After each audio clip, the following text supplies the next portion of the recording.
주님께서 여러분과 함께 또한 사도의 영과 함께 마테오가 전한 거룩한 복음입니다. 주님 영광 받으소서. 그 무렵 예수님께서 베드로와 야고보와 그의 동생 요한만 따로 데리고 높은 산에 오르셨다. 그리고 그들 앞에서 모습이 변하셨는데 그분의 얼굴은 해처럼 빛나고 그분의 옷은 빛처럼 하얘졌다. 그때에 모세와 엘리야가 그들 앞에 나타나 예수님과 이야기를 나누었다. 그러자 베드로가 나서서 예수님께 말하였다. 주님, 저희가 여기에서 지내면 좋겠습니다. 원하시면 제가 초막셋을 지어 하나는 주님께, 하나는 모세께, 또 하나는 엘리야께 드리겠습니다. 베드로가 말을 채 끝내기도 전에 빛나는 구름이 그들을 덮었다. 그리고 그 구름 속에서 이는 내가 사랑하는 아들, 내 마음에 드는 아들이니 너희는 그의 말을 들어라 하는 소리가 났다. 이 소리를 들은 제자들은 얼굴을 땅에 대고 엎드린 채 몹시 두려워하였다. 예수님께서 다가오시어 그들에게 손을 대시며 일어나라, 그리고 두려워하지 마라 하고 이르셨다.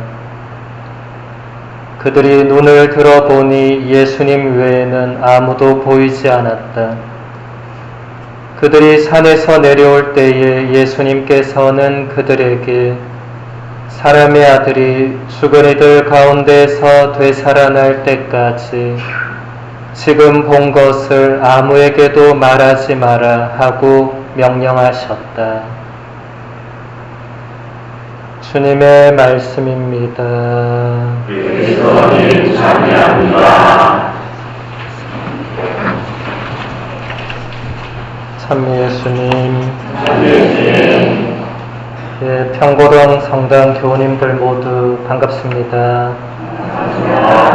아까 소개받은 장재명 신부입니다. 지금 미국 뉴저지에서 교포 사목을 하고 있고 이번에 비자 연장을 위해서 한국에 왔다가 우리 최 신부님 이렇게 뵈러 왔습니다. 최 신부님은 저하고 신학교에서 같이 신학생으로 살고 또 같이 서품을 받았습니다. 교구는 다른데 그때는 부산신학교에서 부산교구와 마산교구가 같이 생활을 했기 때문에 같은 반이었죠. 같이 서품을 준비했고 지금까지 같이 이렇게 사제 생활을 하고 있습니다. 우리 최 신부님은 좀 늦게 성소를 받아서 신학교를 좀 늦게 오셨어요. 그래서 저희는 이제 고등학교 마치고 바로 신학교를 간 케이스고 신부님은 좀 일반 사회 생활 하시다가 들어오셔서 저희보다 이제 나이가 좀 많은 형이었습니다. 우리 반의 제일 맏형, 라티노라고 이제 뿌리무스라고 하죠. 뿌리무스. 저희보다 나이가 많으신데 축구를 하면 저희보다 빨랐어요. 날쌘돌이었어요. 날쌘돌이. 지금도 군살이 하나도 없잖아요. 그래서 뱃살도 없고. 제가 어제 보고 깜짝 놀랐습니다. 신학교 때와 똑같이 몸을 유지를 하고 계셔서 저는 신부가 되고 1년에 1kg씩 살이 찌더라고요. 그래서 한때 95kg까지 나갔어요. 제 키에. 그래서 이건 아니다 싶어서 술을 끊고 열심히 살을 빼서 지금 다시 75kg로 내려왔습니다. 20kg를 빼고 온 거죠. 우리 신부님은 항상 그대로셨다고. 항상 그대로. 한결같은 굉장히 강점이죠, 그죠? 그래서 우리 평고동 성당 교우님들이 최 신부님과 좋은 시간들을 많이 가지실 거라고 생각을 합니다. 저는 아까 신부님께서 말씀하신 대로 로마에서 공부를 조금 했는데, 로마에서 공부를 조금 했는데 신자들은 유학 갔다 오면 뭔가 기대를 많이 하시더라고요. 이렇게 강론을 하면, 유학 갔다 왔는데 강론을 똑바로 안 하면, 아니 신부님 공부하고 왔는데 강론이 왜 그렇냐, 이런 얘기를 제가 많이 들었어요. 그래서 유학을 갔다 오면 강론을 좀 다르게 해야 되는가 보다. 뭐 다를 게 있겠어요. 신부는 똑같은 신부인데. 제가 지금 휴가 중인데 열심히 놀고 있는데, 노는데도 이거 강론해야 되잖아요. 강론만 안 하면 신부 생활 정말 좋습니다. 근데 우리 저 신부님도 돌아서면 강론 준비를 해야 되잖아요. 맨날 미사가 있으니까. 사제생활 저희가 지금 이제 16년을 하고 있는데도 16년 정도 하면 저는 강론이 그냥 나올 줄 알았거든요. 그렇지 않습니다. 갈수록 어렵습니다. 했던 걸 또 할 수는 없잖아요. 새로운 걸 끄집어내야 되는데 쉬운 게 아니에요. 공부하고 왔다고 그게 될 것 같습니까? 안 됩니다. 공부랑 강론은 아무 상관없습니다. 공부는 제가 아까 신부님 소개한 대로 교부학이란 걸 한 거고, 강론은 자기가 복음을 묵상하는 거잖아요. 완전 다른 거예요. 그래서 제가 오늘 우리 동기 신부님 본당에 와서 강론을 해야 되는데, 그냥 평소에 펑펑 놀다가 아무 말이나 하면 그 평고동 신자들이 얼마나 욕을 하겠어요. 그래서 제가 오기 전에 열심히 준비를 해서 이렇게 몇 개 써왔습니다. 한번 같이 나눠보도록 하겠습니다. 오늘 우리는 주님의 거룩한 변모 축일 미사를 봉헌하고 있습니다. 오늘 복음에서 예수님께서는 베드로와 야고보와 요한을 데리고 산에 올라가셨는데, 그들 앞에서 예수님의 얼굴이 해처럼 빛나고 예수님의 옷은 빛처럼 하얘졌다고 합니다. 베드로는 이 놀라운 사건을 기억하고 있었습니다. 그래서 오늘 제2독서에서 베드로가 이렇게 말하고 있습니다. 사실 우리가 여러분에게 우리 주 예수 그리스도의 권능과 재림을 알려줄 때 교묘하게 꾸며낸 신화를 따라한 것이 아닙니다. 그분의 위대함을 목격한 자로서 그리한 것입니다. 그분은 정녕 하느님 아버지에게서 영예와 영광을 받으셨습니다. 존귀한 영광의 하느님에게서 이는 내 아들, 내가 사랑하느니 내 마음에 드는 이다 하는 소리가 그분께 들려왔을 때의 일입니다. 우리도 그 거룩한 산에서 그분과 함께 있으면서 하늘에서 들려온 그 소리를 들었습니다. 주님의 거룩한 변모 사건에서 베드로는 하늘에서 들려온 하느님의 음성을 자신도 그대로 들은 것을 기억하고 있었습니다. 요한도 그 자리에 같이 있었죠. 요한은 예수님의 얼굴과 옷이 빛나는 변모 그 자체를 본 것을 기억하고 있었습니다. 그래서 요한은 자신의 복음서를 기록하면서 첫머리에 이렇게 말하고 있습니다. 모든 사람을 비추는 참 빛이 세상에 왔다. 우리는 그분의 영광을 보았다. 은총과 진리가 충만하신 아버지의 외아드님으로서 지니신 영광을 보았다. 예수님께서 당신 자신을 두고 빛이라고 말씀하신 적이 있는데, 이것도 요한이 기억을 하고 있었습니다. 예수님께서는 요한복음서를 통해서 이렇게 말씀하십니다. 나는 세상의 빛이다. 나를 따르는 이는 어둠 속을 걷지 않고 생명의 빛을 얻을 것이다. 나는 빛으로서 이 세상에 왔다. 나를 믿는 사람은 누구나 어둠 속에 머무르지 않게 하려는 것이다. 사도 바오로는 예수님의 거룩한 변모를 직접 보지는 못했죠. 그 자리에 없었으니까. 하지만 코린토인들에게 보낸 두 번째 편지에서 이런 말을 하고 있습니다.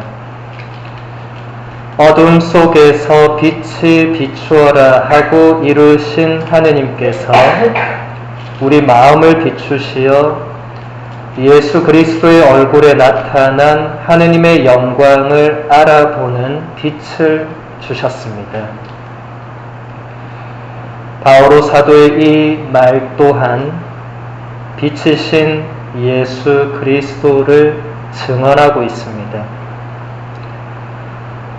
이 세상에서 자기 스스로 빛날 수 있는 사람은 아무도 존재하지 않습니다. 오직 하느님, 그리고 하느님과 똑같으신 외아들 예수님만이 빛을 창조하신 분이시기 때문에 빛나는 영광을 지닌 분이십니다. 그런데 예수님께서는 마테오 복음서에서 우리에게 이런 말씀을 하십니다. 너희는 세상의 빛이다. 산 위에 자리 잡은 고울은 감추어질 수 없다. 등불은 켜서 함지 속이 아니라 등경 위에 놓는다. 그렇게 하여 집안에 있는 모든 사람을 비춘다. 이와 같이 너희의 빛이 사람들 앞을 비추어 그들이 너희의 착한 행실을 보고 하늘에 계신 너희 아버지를 찬양하게 하여라. 여기서 예수님께서는 당신을 믿고 따르는 모든 사람들이 착한 행실을 통해서 빛나는 존재가 될 수 있고 또 그렇게 되어야 한다고 가르쳐 주고 계십니다. 우리가 예수님처럼 스스로 빛날 수는 없지만 우리의 존재와 삶이 빛날 수 있다는 것입니다. 실제로 우리는 빛나는 삶을 살아서 아름다운 존재가 된 사람들을 많이 보아왔습니다. 우리 교회의 수많은 성인 성녀들이 그러했고 또 교회 바깥에서도 그런 사람들이 많이 있었습니다. 프란치스코 교황님은 우리의 신앙이야말로 빛이신 예수님께서 우리에게 주신 위대한 선물이라고 말씀을 하셨습니다. 교황님이 2013년 3월 13일에 교황님이 되셨어요. 제가 로마에 유학할 때였습니다. 지금 2023년 8월 6일이니까 교황님 되신 지 벌써 10년 5개월 지나고 있습니다. 진짜 오래됐죠. 어제 되신 것 같았는데 교황님이 지금 10년 동안 수많은 말씀을 하셨죠. 또 수많은 책들이 교황님의 이름으로 나왔습니다. 그래서 제가 이렇게 신자들을 만나면 그냥 물어봅니다. 교황님 책을 읽어본 적 있습니까? 하면 우리 신자들이 전부 가만히 있어요. 불교 신자라면 이해를 할 수 있습니다. 불교 신자가 교황님 책을 읽을 필요가 없잖아요. 불경을 읽어야지. 근데 가톨릭 교회 신자가 교황님 책을 하나도 안 읽었다면 그건 조금 이상하잖아요. 가톨릭 교회의 가장 맏형이 교황님인데 교황님 책 하나도 안 읽고 우리는 그러면 어디로 가야 되는 거예요? 이거는 조금 그렇다. 그래서 교황님 되시자마자 신앙의 빛이라는 회칙을 발표하셨어요. 첫 번째 책. 그리고 그 다음 해에 복음의 기쁨이라는 권고를 발표하셨어요. 두 번째 책. 이렇게 계속 책이 나왔습니다. 예. 그래서 여러분들에게 제가 다 읽어라 이러면 이제 성당 안 나올 사람이 생길 것 같아요. 다 읽으면 안 되고 최소한 복음의 기쁨. 예. 왜냐하면 복음의 기쁨이 진짜 교황님의 첫 번째 책이라고 할 수 있습니다. 왜냐하면 신앙의 빛은 사실 베네딕토 교황님이 다 써놓은 거를 베네딕토 교황님이 미처 발표를 못하고 사임을 하시는 바람에 그 교황 집무실에 그 원고가 놓여 있었던 거예요. 프란치스코 교황님이 그걸 그대로 이제 본인의 이름으로 내신 거니까 사실은 신앙의 빛은 베네딕토 교황님의 마지막 이제 문헌이라고 할 수 있고 복음의 기쁨이 프란치스코 교황님의 교황으로서의 진짜 첫 번째 문헌이자 교황님의 그 사목 방향이 거기 다 담겨 있다고 할 수 있습니다. 지금까지 그 노선대로 살고 계시는 거예요. 그래서 복음의 기쁨은 진짜 한 번을 읽어봐야 된다. 그리고 찬미받으소서라는 회칙이 있어요. 우리 마상교구도 요즘 찬미받으소서로 뭘 하고 있는지는 잘 모르겠어요. 우리 교구가 아니어서. 네, 요즘 이상기후 때문에 우리가 몸살을 앓고 있죠. 그죠? 네, 지금 뭔가 지구가 아프다는 걸 모두가 느끼고 있습니다. 이 생태 환경에 심각한 문제가 있는 거죠. 그것을 어떻게 풀어나가야 할지 교황님이 말씀하신 책입니다. 찬미받으소서. 이거 반드시 읽어가야 됩니다. 그리고 모든 형제들이라는 또 문헌이 있어요. 그것은 여러분들이 시노달리타스라고 혹시 들어보셨어요? 요즘 교황청에서 이 주제로 끊임없이 뭔가를 하고 있습니다. 이게 시노달리타스는 라틴어인데 우리말로 마땅한 번역이 어려워서 아마 그냥 그대로 하는 것 같아요. 뭐 공동 합의를 한다, 함께 길을 간다, 뭐 이런 의미들을 가지고 있는데 그게 어디서 나왔냐면 프란치스코 교황님의 그 모든 형제들이라는 그 문헌에서 나온 것입니다. 그래서 그 세 권은 적어도 읽어봐야 된다. 읽기가 어려운 분들은 인터넷으로 검색이라도 해봐야 된다. 왜냐하면 요즘 검색하면 다 나오잖아요. 그래서 대충 이런 내용이구나. 우리 가톨릭 신자들이 알고는 있어야 된다. 그래서 제가 신앙의 빛의 그 교황님의 그 말씀들을 간단히 소개해 드릴까 합니다. 교황님은 신앙의 빛에서 현대 사회를 이렇게 진단하고 있습니다. 신앙의 빛에 대해서 말하고자 할 때 우리는 동시대의 많은 사람들로부터 그것에 반대하는 목소리를 들을 수 있습니다. 근대에 와서 신앙의 빛은 고대 사회를 위해서는 충분했지만 새로운 시대를 위해서는 아무 소용이 없는 것으로 여겨졌습니다.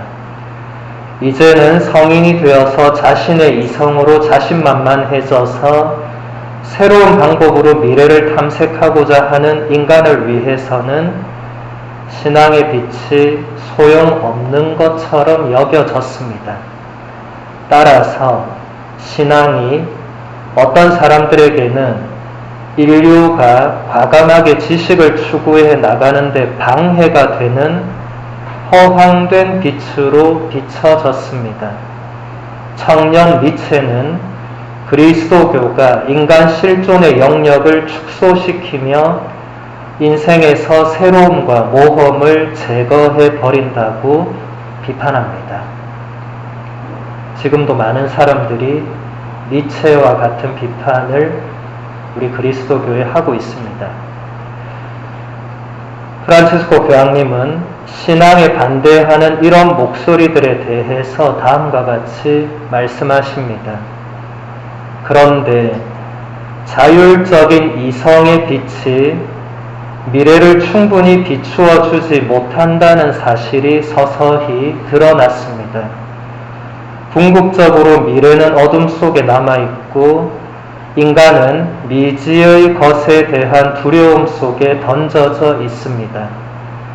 인간은 그 결과로 지나가는 순간을 비출 뿐 길을 보여주지 못하는 작은 빛들에 만족하고자 큰 빛, 곧 진리 자체를 찾는 일을 포기했습니다.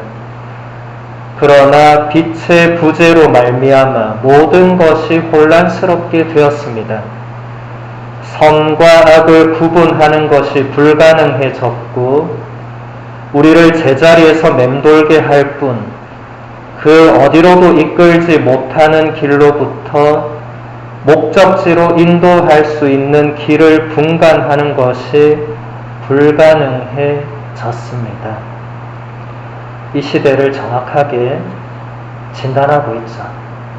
진리를 찾는 일을 포기하면서 인간 사회는 더 이상 빛을 발견하지 못하게 되고 그러면 이제 선과 악을 구분하는 게 없어져 버립니다. 지금 여러분 뉴스를 틀어서 한번 보시면 사람들이 아무렇지 않게 악을 저질러요. 아무렇지 않게. 전혀 감각이 없어져 버린 거죠. 심각한 거죠. 또 교황님은 재발견되어야 할 신앙의 빛에 대해서 이렇게 말씀을 하십니다. 교황님의 이 말씀은 오늘 미사 중에 우리가 바라보고 있는 주님의 거룩한 변모를 통해서 드러난 빛이신 주님, 그리고 우리의 변모에 대한 교황님의 깊은 통찰이 잘 담겨져 있습니다. 신앙의 빛은 인간 실존의 모든 측면을 비출 수 있기 때문에 유일합니다. 이 강력한 빛은 우리 자신에게서 나올 수 없습니다. 그것은 더욱 근원적인 원천에서 나오는 것입니다. 단도직입적으로 말하자면 그 빛은 하느님으로부터 나와야 합니다. 신앙은 우리를 부르시고 우리에게 당신의 사랑을 계시하시는 살아계신 하느님과의 만남에서 생겨납니다. 그 사랑은 우리를 앞서가고 우리는 그 사랑에 의지하여 안전을 찾고 삶을 건설해 나갈 수 있습니다. 사랑으로 변모된 우리는 새로운 눈을 얻게 됩니다. 그리고 이 사랑이 완성에 대한 위대한 약속을 담고 있으며 미래의 전망이 우리 앞에 펼쳐지고 있음을 깨닫게 됩니다. 하느님으로부터 받은 초자연적인 선물인 신앙은 우리의 길을 밝히는 빛이며 시간 속에서 우리의 여정을 인도하는 빛입니다. 신앙은 우리의 어둠을 비추는 빛입니다. 이 시대가 어둡죠. 많은 사람들이 좌절하고 절망합니다. 어둠 속에서 길을 찾지 못하고 있습니다.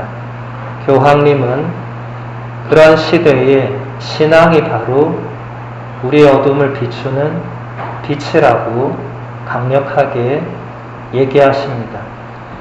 여러분, 우리 교황님 10년 동안 봐왔지만 우리 최 신부님처럼 교황님도 한결같으시잖아요. 한 번도 중간에 뭐 다른 모습을 보이거나 교황님이 왜 저러시나 이런 모습을 본 적이 없잖아요. 네. 한결같은 것은 굉장히 강력한 힘이 있습니다. 교황님이 저렇게 하시는 이유는 많은 사람들이 교황님이니까 저렇게 하는 거 아니냐 이렇게 또 생각을 하더라고요. 여러분, 교황님이 슈퍼맨입니까? 태어날 때부터 나는 교황이 될 것이다 이러고 태어납니까? 아니잖아요. 똑같은 사람인데 어떻게 저렇게 이런 어두운 상황 속에서 저렇게 한결같을 수 있는가? 바로 이런 확신을 가지고 있기 때문에 그렇습니다.